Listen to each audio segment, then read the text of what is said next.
मेरठ और दिल्ली की क्रांति हो गई। बहादुर शाह जफर सम्राट बन गए। विद्रोही सैनिक किले में प्रवेश कर गए। स्थान रानी का महल, गुप्त का प्रवेश। तात्या, आओ गुल, क्या समाचार है?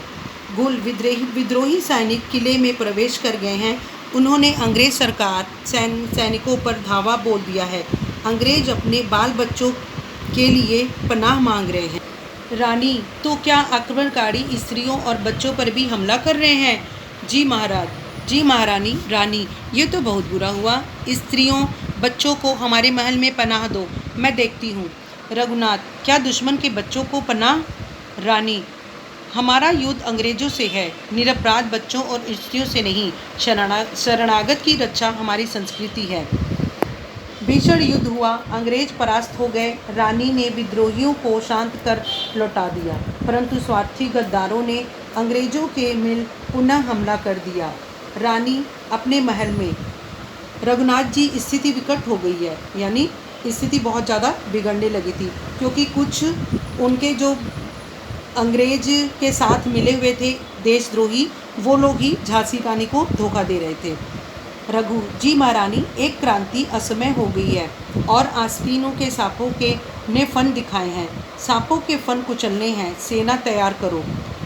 रघुनाथ, हमारे जाबाज तैयार हैं। रानी, ध्यान रहे, यदि मैं युद्ध में काम आऊं तो अंग्रेजों के अपवित्र हाथ मेरी देह को छू न पाए।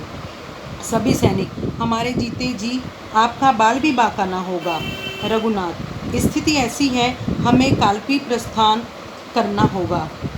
रानी, हाँ, वहाँ राव साहब व लाल कुर्ती सेना में बहादुरी सिपाही हैं। गुल मोहम्मद, पर क्या इस संग्राम में वह हमारे साथ देंगे? रानी, तुम भूलते हो गुल, स्वराज की बलिवेदी पर हिंदू मुसलमान सभी पर मिटने को तैयार है। रानी, धन्य हो झलकारी, ईश्वर रक्षा करे। मेरे दोनों हाथों में तलवार दो। चलो सैनिकों, अब युद्ध की तैयारी के लिए सब निकल रहे हैं। अब गुप्त स्थान पर जाके पहुंचकर वीर सरदारों, झलकारी का व अन्य बहादुर शेर स्वराज के लिए शहीद हो गए हैं। जब तक हमारी जान में जान है, स्वराज के लिए लड़ेंगे। हमारा एक एक बहादुर 100 गौरों पर भारी पड़ रहा है। फिरंगी भयभीत हैं। हाँ, ध्यान रहे, अंग्रेज मेरी देह को न छूने पाए। गुल, हाथ काटकर चिल कौवों को खिला देंगे। हमारी महारानी पर नज़र भी डाली तो। चलो आक्रमण करो। रानी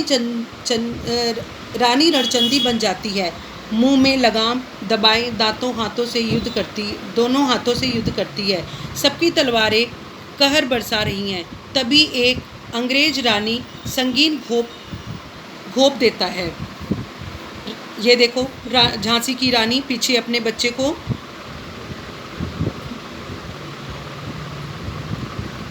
बच्चे को लिए हुए है और युद्ध कर रही है। रानी घाव की परवाह न करते हुए, शाबाश वीरों शाबाश, विजय हमारी है। हमारे खून का एक एक कतरा स्वराज की नींव का पत्थर होगा। रानी खुद युद्ध करते हुए भी और अपने सैनिकों को भी अप्रिशिएट कर रही है। रघुनाथ, कुछ ही सैनिक शेष हैं, कोई गोरा बचने ना पाए। तभी एक गोली रानी की जांघ पर लगती है। रानी घोड़े से गिरने लगती है। रानी गिरते गिरते, रघु गोरे मेरी देह को। गुल मोहम्मद और रघुनाथ भागकर रानी को संभालते हैं और जंगल की ओर भाग जाते हैं। अब आखिरी में जब रानी को गोली लगती है तो उनके सैनिक उनको कहाँ पे लेके जा रहे हैं? अब सन्यासी की कुटिया में पहुँचे। सन्यासी, बेटा कौन हो तुम? सभी, हम सैनिक हैं, हमारी रानी घायल है। मेरे अहोभाग, साक्षात देवी के दर्शन। इधर लेटाओ इन्हें। साधु रानी के मुंह में गंगा जल डालते हैं। सन्यासी, स्वराज की देवी को मेरा शत शत नमन। बाबा, स्वराज कब मिलेगा? कैसे? बलिदान से। तुम्हारा बलिदान स्वराज की नींव का पत्थर है। इन वीर वीरांगनाओं का रक्त इस नींव को पूरा करेगा, जिस पर स्वराज की इमारत चमचमाएगी। सच बाबा, फिर बुदबुदाते हुए स्वराज की इमारत चमचमाएगी, स्वराज का परचम लहराएगा। रानी अचेत हो जाती है, यानी रानी बेहोश हो जाती है। सभी सैनिक, आह अंधेरा, घोर अंधेरा हो गया। बाबा, नहीं, प्रातः की किरण के साथ क्रांति रूपी सूर्य उदय होगा, स्वतंत्रता का प्रकाश लेकर। प्रकाश अनंत है, स्वराज चमकाएगा, चमचमाएगा। ऐसे ही रानी ने अपनी युद्ध किया। Thank you.